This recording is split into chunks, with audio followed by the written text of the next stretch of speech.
Mana bemorimiz Sayyor opa mana yaqin mana sentyabrda 3 yil bo'ladi.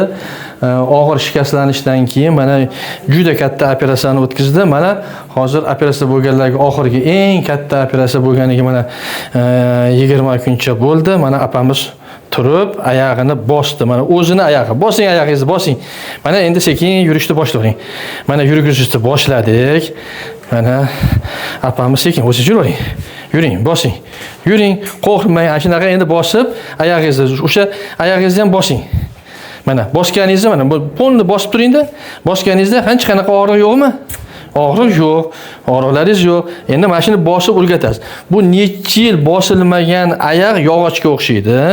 Buni bosib, massaj qilib, mana bugundan massajlarni boshlaymiz. Massaj qilib, qonlarni yurishtirib, nima qilgan sari sizda oyog'ingiz jonlanaveradi. O'zingiz harakatlar boshqa. Mana hamma issiqligi bir xil, hamma harakatlar bir xil. Oyog'ingizda harakatlar, mana barmoqlaringizda harakatlari yaxshi.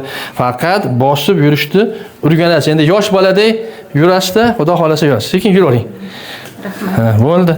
Mana sekin-sekin bosib yuraverasiz. Bosing. Bosib yuraverasiz, xudo.